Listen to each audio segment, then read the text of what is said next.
Welcome to The Numbers Game, episode 139. I'm Jason. I'm joined by Nick and Marty, and we're excited to be back for another new season. Boys, how are we going?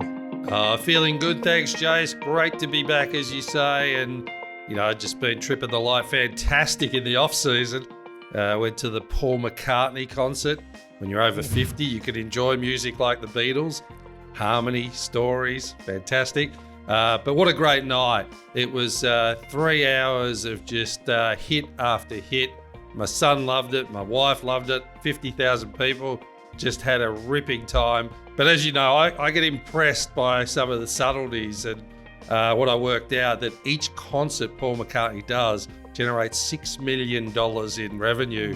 So I'd like to be in that yellow submarine. That is a ripping effort by Paul. But what a great night. Parking was crap around.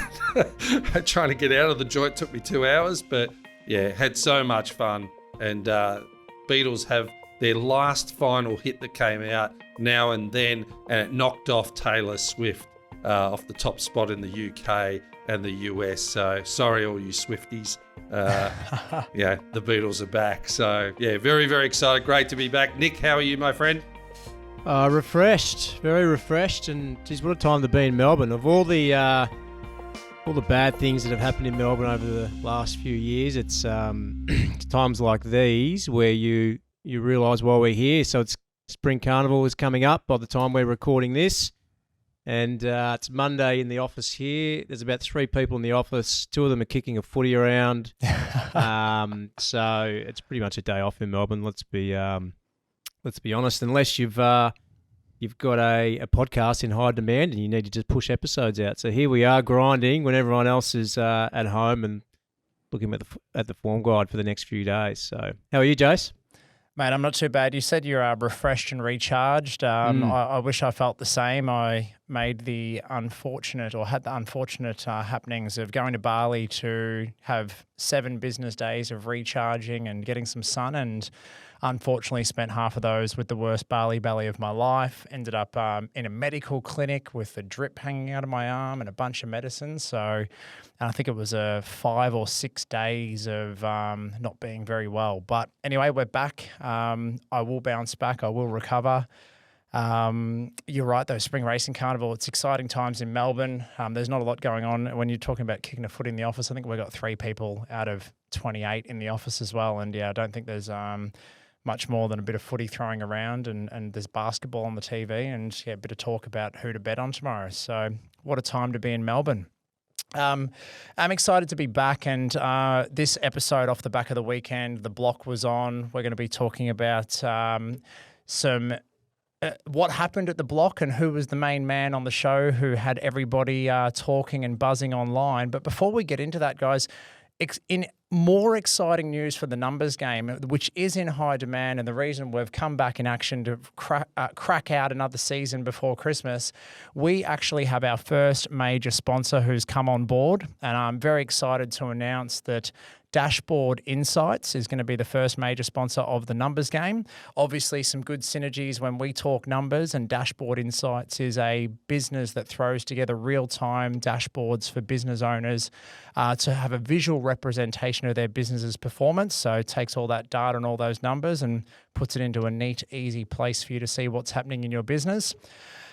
We use it ourselves at Future Advisory. So speaking from personal experience, the business dashboards provides clarity, direction, and motivation to our team who can see their numbers as well. And when we're seeking to pursue a high-performing culture, business performance has been absolutely critical for us to share with our team to show them how their day-to-day operations affects the greater good of our organisation. So if you're in business and you're interested in checking out Dashboard Insights and how they may be able to throw together some epic dashboards to help you empower your business, head over to dashboardinsights.com, show some support, go and give them a follow on Instagram and LinkedIn. And Ryan Richardson and the team there will be more than happy to talk to any of our Numbers Game audience about how they might be able to do some work with you. So thank you to Dashboard Insights for coming on board. We're excited for another great season. And Jace, I think you mentioned we're probably going to get Ryan to come on and talk about dashboards at some stage, which would be awesome. Definitely. Because I think Marty can attest to this as a as a business that's grown rapidly over the last few years, one of the things that we learnt really quickly is that we needed to be over our numbers and, what is happening day to day. The old saying, what's measured is managed is so true. And you'll attest to this as well, Jace, because you're a reasonably young growing business and 100%. You can get pulled in 1,000 different directions without coming back to focusing on what you really needed to. And I think from what I understand about Dashboard, it brings all that together and makes that a really easy process to be across what's going on day to day. This day and age where you're using multiple different apps and technology to run your business as well, it's really about centralizing all that information into one place. So whether you're using HubSpot, Xero, a different CRM, stuff in Google Sheets, there's all different areas you keep your data. And as we know, data is pretty powerful stuff. You can get into one place and make decisions from it. It's going to definitely empower some great things.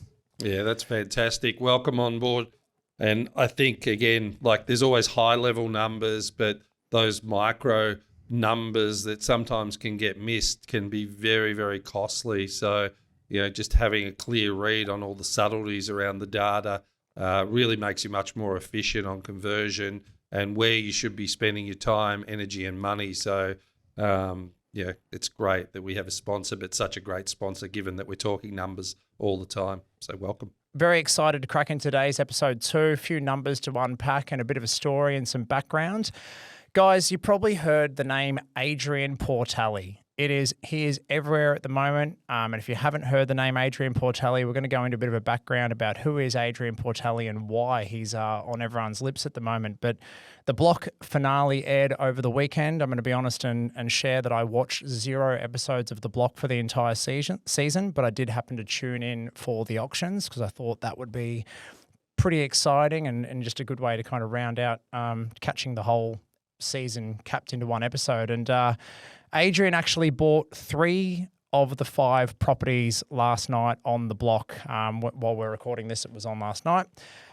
So we wanted to discuss who is Adrian Portelli and how did he come along to have all this wealth that he was able to buy 3 out of 5 Block properties. But before we unpack Adrian Portelli, have you guys heard of him before and what's your basic knowledge so far? Definitely heard of him. I know he's from Coburg, from what I understand, and really had no idea about his business. I thought it was almost like a lotto setup, but obviously talking about it in the last few hours with you a little bit deeper this morning, I understand it's far more than that. So I also know that he's got a rare McLaren in his lounge room, which he had craned into his apartment, which is pretty incredible. So I think that's when people first came to know him, really. There's this guy getting McLaren craned into his lounge room. Popped in and out of the media over the years, but if there's one way to really promote you or your business or who you are, it's crane a $3 million McLaren into your $39 million apartment, 57 stories above Melbourne. That's not a bad way to start to be recognised and have your name spread around town.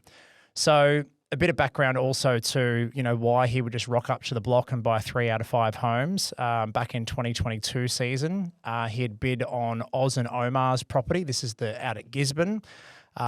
He'd bid something around 4.25 million. And Danny Wallace, who's another well-known bidder at the Block auctions, absolutely in what I'd describe as a dick swinging contest, came along and bid 5.5 million. And Adrian Portelli went, bugger this, I'm out. And he didn't end up buying a property or that property at the time. There was a lot in the media who said he was a dummy bidder. He was mates with Oz and Omar. He was only there to drive the price up and that he never really had the money to buy the property anyway. So I think when you get a bit of this negative press come out about you that, you're not who you say you are and that, you don't have what it takes to do it, I think the reason he came back to this Block season was to come back with a vengeance to go, I'm going to prove all the people wrong and, watch what I can do. So we did end up buying one of the last season's houses for about $4.5 million from Sharon and Anchor.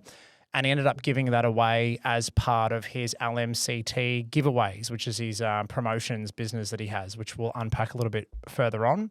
And that ended up also in the media too, because the people who won the property ended up doing negative press saying that him and his mates had stolen $100,000 worth of furniture from this property. So I don't know if you saw that in the news as well, Marty. Not across that either. No.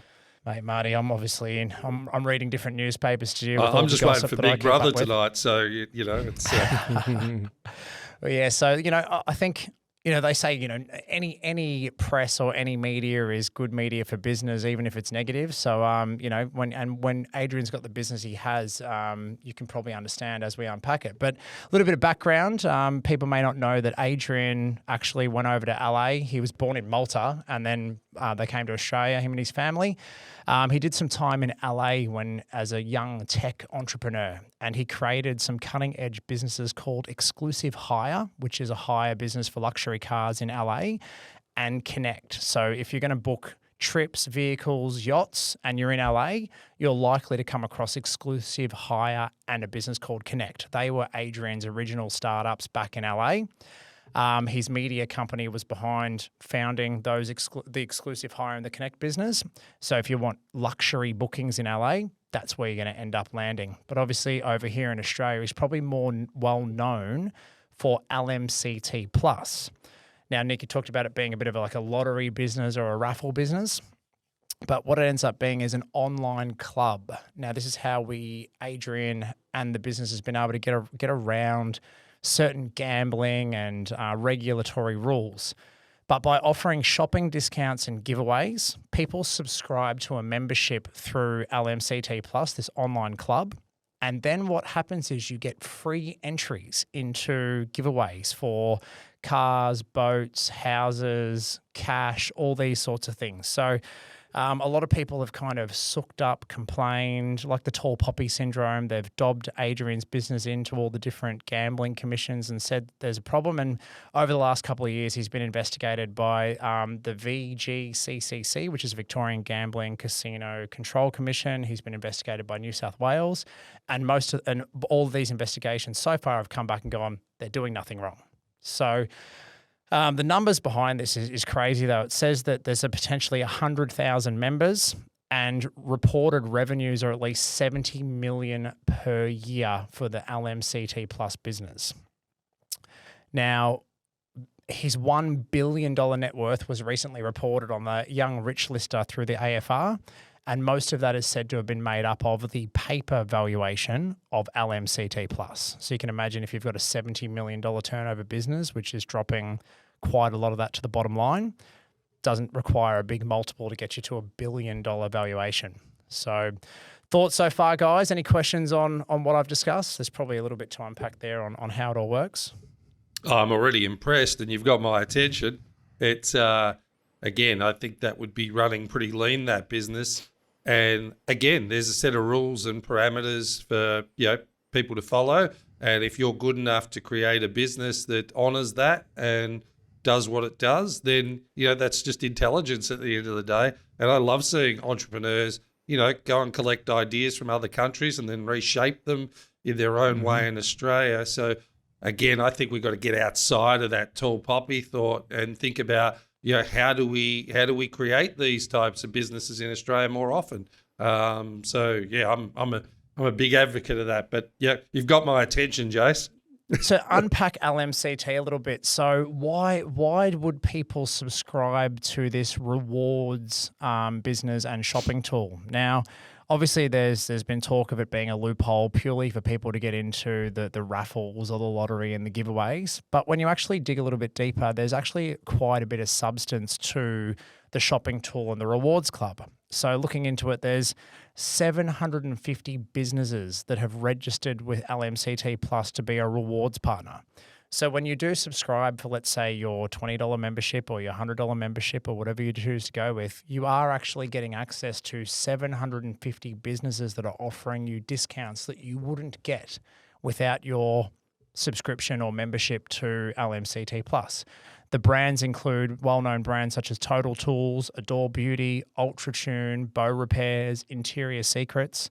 So there's many of these places that are offering quite great substantial discounts, 15, 20% off. So, if you think every year you're going to go and spend, $1,000 on new tires at Bow Repairs or get your car serviced at UltraTune, you can get 20 or 30% off. That all of a sudden basically cancels out your membership to LMCT Plus. And as an added bonus, you're getting free entries every month or every week into giveaways where you could win cars, cash, and whatnot. So not endorsing or promoting LMCT Plus. It's just the more I look into it, I've always kind of sat back and gone, oh, why would I subscribe to that? Oh, it's just everyone's just giving Adrian free money because they want to win something. But there's actually way more to it. And like you, Marty, I'm impressed with the entrepreneurial vibe and energy that Adrian's been able to grow and put into this business. And not just Adrian. I think in case any of the other guys with Adrian listen, Troy Candy, who you may or may not have heard of, is another partner in LMCT, one of the original guys. But just that in itself is that they've legitimized this to make it work. So that they've gone above and beyond what could be seen as a bit of a gimmick and a bit of a dodgy thing, but they've made it as legitimate as possible. And then in a more impressive turn of events, Marty, they've even created what's called the Little Legends Foundation, where quite a lot of the profits are funneled over to Little Legends Foundation, or they've sent attention over there. And over the years, I think it's up to millions has been put towards projects for children with various chronic illnesses and a variety of disabilities, where they've been able to do things kind of a bit like Starlight Foundation or those kind of kids charities. And their goal is to improve the lives of children who suffer chronic illnesses and diseases. You can't do that if you haven't got any money. So that's tremendous that it's putting that money's going back into the community. But I'm really excited about this concept in general because, I'll give $10 to win a prize home because, that's good. It helps the charity out. But you want to win the house, right? You win a $2.7 million house. Let's just put that on the cards. It's pretty exciting for $10. Just the hopes and dreams in the next 2 weeks. It just makes the weeks a bit better. But what I love that he's doing is he's incorporating those business discounts on top of that, because now you've got a double whammy of opportunity and just the connectedness of that space. 750 businesses on board? Yep. So you think about all those businesses that are now getting buy into his business with what he's doing as well, and the members. So to me, you've got this compounding effect that's just reaching far and wide than what just a standard lottery house would be doing. So I really like that connectedness and networking expansion of that concept, and you're getting benefits. And it reminds me of, on a whole different level, but Costco in the US, where they will make the majority of their money on their subscription to be able to shop there, but they only make a 3 to 4% margin on the products. They make all their money through the subscription, and then they expand, and it benefits the consumer. The consumer comes in, wants to shop there, they're saving money, they're excited. But this is on a whole different scale in regards to where this could go. So I actually really like this model, and I will look it up at the end of this podcast because I just think it's a no-brainer to get that level of value from a subscription. So very clever, Jace. Yeah, well, when you're talking of having close to $6 million a month in revenue, and they do, $1,000 a day cash giveaway, every day they give away $1,000 cash. Every couple of weeks they might do a major giveaway like $100,000 or $200,000 or a car, and then maybe every quarter you go in the chance to win a multi-million-dollar home. But we're talking tens of millions of dollars of revenue with very low costs going back out the door. But what they also have, which we kind of talked about before the show, was social proof. Because so many people win from these free entries into these giveaways, you've got ongoing social proof where all over social media, all over the testimonials, all over news articles, you've got real life, everyday Aussies that have won prizes through this giveaway and go, thank you so much for changing my life. So then from this social proof, if you're not subscribing to this rewards club where you get the chance to win a house or cash or a new car, you almost feel like you're missing out. So, I would say, to Adrian's credit, all this publicity that he's doing, he talks about not really liking to be in the spotlight. When you think about what he's done over the years, look, I think maybe he's starting to enjoy the spotlight a little bit more of recent times. But every time he ends up on the news or being promoted, whatnot, if he gets another couple of hundred subscribers or 1,000 subscribers, it's just the valuation of his business goes up and up. And there's, to be honest, and there's more everyday people that are in this chance to win something pretty spectacular through their free entries into this giveaway system. Everyone wants to win, don't they? And the fact is, the one annoying thing about just the prize homes is you've got to wait for 2 months, right? So if you're getting wins, during the week, that you're seeing that social proof, it gets very exciting. But at the very least, even if you don't win, you get a commercial benefit in regards to the discounts on brands that you're utilising. So you're still winning. So it's really, really clever when you look at it from that perspective. What are your thoughts, Nick? Are you just signing up there? Or I am having a look though at the giveaways, which are impressive. And you know what else? The giveaways are very different. As in, everyone would be interested in this. So I guess what I mean by that is, on the 25th of October, they gave away a Turbo HSV VZ Senator, which, is probably only a certain percentage of the community is actually going to be interested in that. Obviously, it's worth money, so someone else could sell it. But a Quintrex boat, a Harley Davidson. They've got a pretty they've got a target market, that's for sure. It's like, the 20 to 30-year-old, young Aussie kind of, That's tradie exactly probably what it is. fits the market a lot more than the, let's say our parents probably aren't going to rush to buy a subscription to LMCT Plus, but yes, you've actually nailed it. Like just looking at these now, it's the 20 to 40-year-old. Mostly Aussie. blokey, male. Yeah, but it's I guess the thing that gets me is it seems so simple, but he's actually done it, and I don't know, I'm almost dumbfounded at how simple it is, and it's obviously not. It's a marketing play. If I look at this at the end of the day, it's marketing, right? So where's all of the logistics and the prizes and all that sort of stuff is what it is, and there's obviously legals around whether or not he can operate it, but it's all marketing. That's exactly what it is. So I don't know. It just seems so simple. Well, I got sucked into the marketing. Well, this could be seen as the marketing side of it, but there was a live Facebook event or whatever the other day, and his face popped up on my screen because I follow all the pages. And it was him live at 8 p.m. going, guys, Adrian Portelli here, about to give away $200,000 cash. And you can see all the people joining live to see because, there's 100,000 people that are in the draw to win 200 grand cash. Now, if you think about it and you're 1 in 100,000 or because of the volume of entries, the numbers will be different.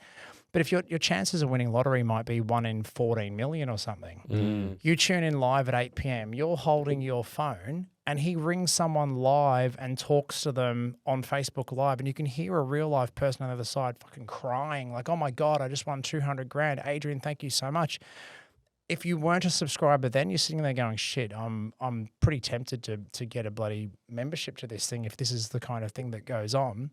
But you're right, Nick. I mean, I think being first to market or one of the early people to market has helped LMCT Plus and Adrian's business. There's quite a few others that are doing this now in different kind of mostly car giveaways, boat giveaways, different packages. And they've followed a very similar blueprint and setup. There is a lawyer's website. I think it's Gladwin Legal, something like that. They've actually done a huge article on how to structure like LMCT Plus, and they've gone, we're not affiliated with them, but here's how they've done it. And they've kind of gone through, the different legal loopholes, the structures to set up, the membership terms, competition terms, the permits needed in relevant states, and all those kind of things. So,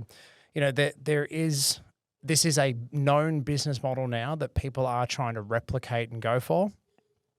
So you'll probably start to see them pop up more now that you're aware of what it looks like. And I actually saw one of them, the way it was described as a membership-based trade promotion. So if you want to look into what LMCT is basically technically called a trade promotion, and one of the more simple ones to try and get your head around how it works was Macca's Monopoly. So Macca's Monopoly is a similar thing where Macca's can't get you to gamble or try and enter a draw to win a car or a house or cash. But when you go and buy your large Big Mac meal and you peel a couple of those Macca's Monopoly stickers, you're going in a chance for a free giveaway. Macca's haven't charged you any more for those little stickers that you peel off. They're free.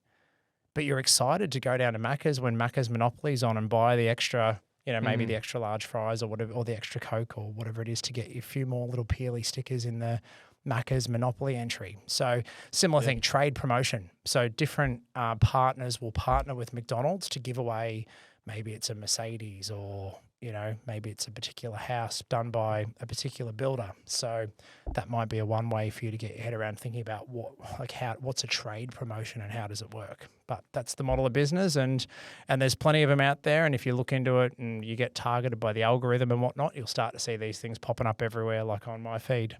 I love what Nick was saying, the simplicity of the business. It always seems simple on the back end when you see it. And Charlie Munger talks about that. He goes, if something's paying the same, you don't get any extra credit for jumping over a 7-foot hurdle to jumping over a 1-foot hurdle.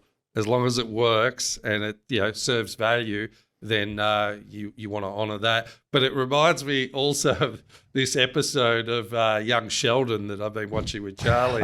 And they have a laundromat in this background gambling facility. This is very different, but they can't issue cash prizes off the gambling. So they have to give them a plushie toy, and then the plushie toy is sent back in for a cash exchange. And that's the loophole they get around in order to keep this going. This seems much more legit than that, but it just brought me back to that. It's amazing what, how you can work it to your advantage as long as it's legal. So, and look, at where there's a will, there's a way. And I think, look, again, that tall poppy syndrome, we've got a 34-year-old, guy who's had a crack and built an absolute empire. And look, beyond LMCT, he's got energy drinks. He's got a home furnishing business. He's been involved in bikini lines, childcare centres. He's got developments, and he's also got different things related into the NDIS, as well as his Little Legends Foundation and whatnot. So this is a guy that's built an empire and is doing much more than just a raffle or a lottery, as some people originally saw it. So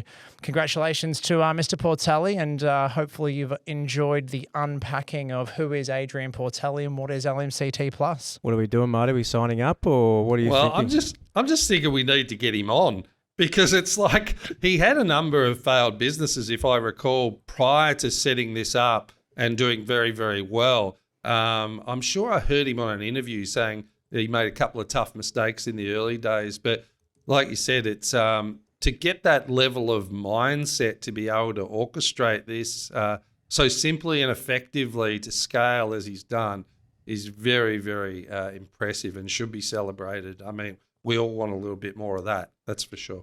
Well, we'll tag Adrian on our socials when we post this episode, and I'm sure Adrian will be happy to come on board and have a bit of a chat about his background and his life and what's been going on.